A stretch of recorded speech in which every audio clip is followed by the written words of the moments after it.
nyo guys, dito sa Dubai, ang crocodile daw dito ay hindi naman talaga matatakaw. Mas matakaw pa yung crocodile sa Philippines. Tarot lang. Yung mga crocodile dito sa Dubai, sila yung nalulunod sa tubig. Pero sa Philippines, nasa sasakyan, nasa airplane, nasa bakasyon, nasa ibang bansa. Charot.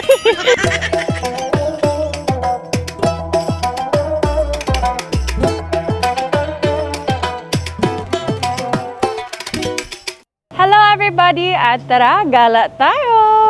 So guys, nandito tayo ngayon sa Dubai Crocodile Park. Alam niyo ba, akala ko sa Pilipinas lang maraming crocodile. Dito rin pala sa Dubai. So samahan niyo ako kasi ipapakita ko din siya sa inyo. Alam niyo ba guys, ang vibe nung area nila dito, park, para siyang resort sa Philippines. Ha! So tara na, gala tayo! Let's go!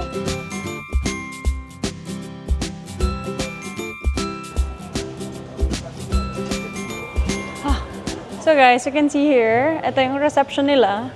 Siyempre, ito yung dapat yung unang puntahan bago kayo makapasok sa pinakang exciting part. And, uy, hi. Hi. Takot talaga ako sa crocodile. Kasi yung itsura niya, yung skin niya, yung texture ba, kahit di ko siya nahawakan, feeling ko, nararamdaman ko siya. Pero let's see.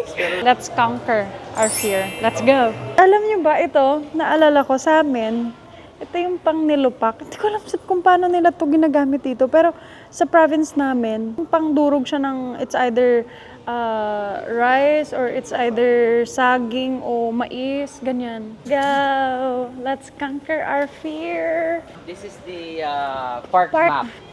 Park map. So, andito tayo. This is Layla. Hi, kain tayo! Kamusta po? To Dubai Crocodile Park. Inside the park, we have more than 250 crocodile.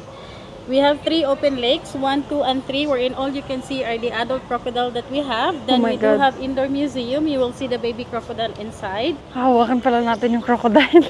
So guys, medyo malawak pala yung place nila. Yes. So, ayun na sila! Takot siya! Takot siya! Ayun na sila, ang dami!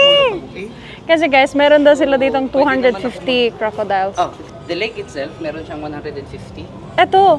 Yes, yung tatlong lake ka. Yung Ay. 100 kilograms. Ba't parang ang lalaki nila? Anong kinakain nila? Chicken lang. Ano Minsan sila, tao. Iba sa paniniwala natin. Okay. For a week, kailangan lang niya ng 5 kilo. Ang kailangan lang ay 5... 5 kg per week. Oh my And God! pag kumain sila ng masyadong madami, they can fast up to 2 years. O dahil well-trained lang sila. Charot. No, yun talaga. Yun talaga sila? The Nile crocodile. Yes. Grabe, ang laki niyo. Kina ako sa crocodile kanina. Guys, ito pa pala yung isa sa maliit na crocodile nila. Ayun.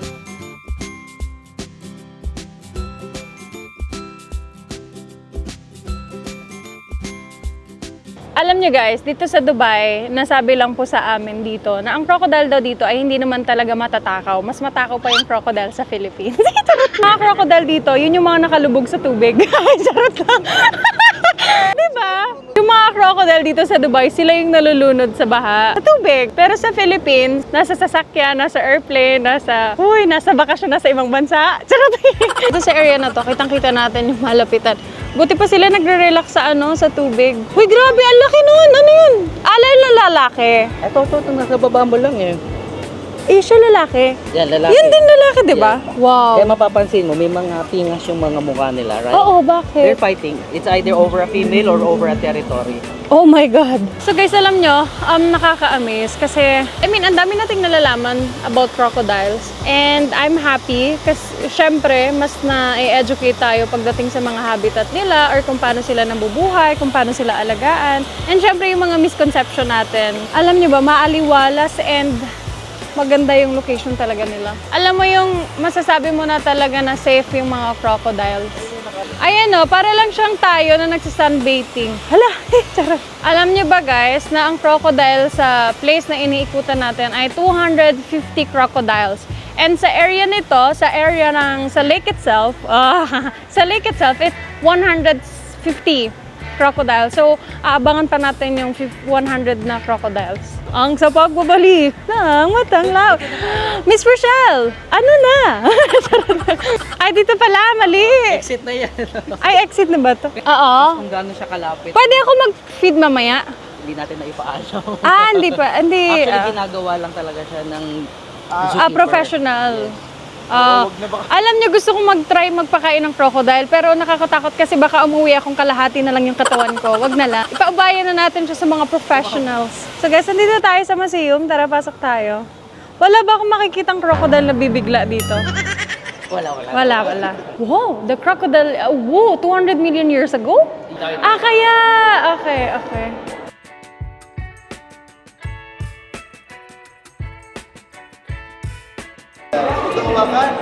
Ay, bawal. Do not touch pala. Guys, dito sa area na to, makikita natin yung mga baby crocodile. Ano yan? Ay! Wala na yun, empty. Wala na. Ayan na, ang dami ng tao. So guys, ngayon pupunta na tayo sa baby But it's okay crocodile. kasi- Pero parang nakakatakot naman humawak ng crocodile. Hindi mo nakakatakot? So guys, tayo na yung next. Let's go. Okay. Oh, guys, eto na siya. Oh, wait lang. Kuya, hindi ko ata kaya. Okay. Shit.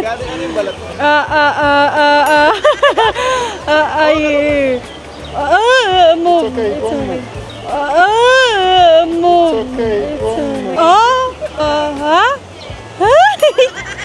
Pero minamassage ko siya. How old is he? 1 year old. I think he loves it. Ang pawis ng kamay ko. Ikaw. Thank you, brother. Pawis ang kamay ko. Parang namawis lahat ng pwedeng pawisan. Nakakatakot siya sa unang hawak mo, pero hindi naman pala talaga siya nakakatakot totally kasi hindi naman siya nagmo-move and sobrang kalman. Kasi guys, the more daw na hinahawakan mo siya, feel nila ay mas nare-relax yung crocodile kasi namamassage sila. And alam nyo, sobrang careful din ng mga nagga-guide, so you're safe. Hindi ko lang talaga kayang magtagal.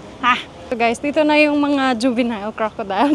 So guys, ngayon pupunta na tayo sa aquarium. Let's go. Pero crocodile na siya. Yung mga buhay na crocodile na talaga siya. Crocodile aquarium. Ito siya. There.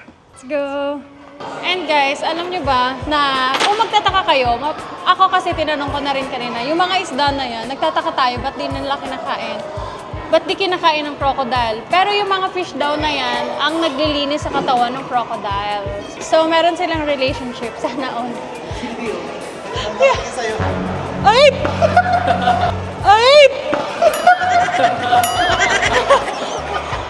Hello, ganda ng relax ka dun sa ano? Yes? Wow! Ang laki pala nun.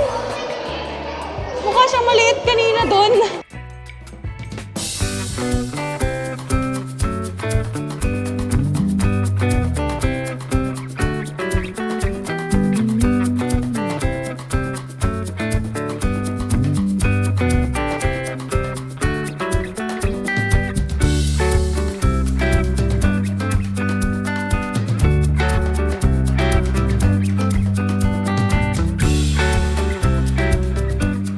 So guys, ito na yung last activity natin. Papakainin na yung crocodile. Ay, ang laki naman ito. Ano ba yan? Para magkakaano ako ng puso din eh. Grabe, ang lapit niya dayo oh.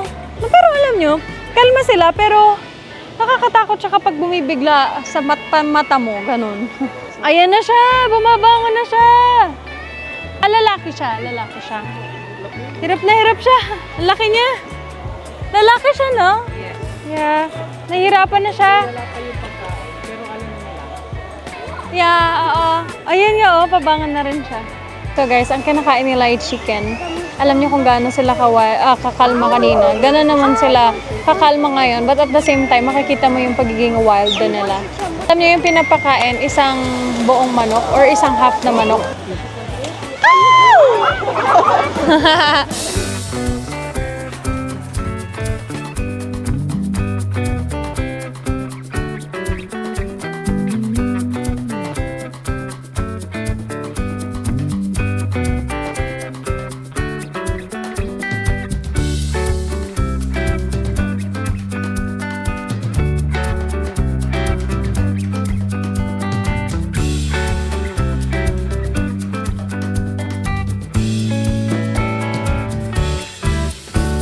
So guys, tapos na yung gala natin sa Dubai Crocodile Park. So ngayon, grabe, ang dami din pala talagang realizations. This is not just about the places or about the crocodile. May mga bagay talaga din na hindi natin alam sa crocodile na dapat din pala talaga nating malaman. And that's it for today's video. Thank you so much for watching. Until our next episode of Tara, Gala tayo! Bye-bye!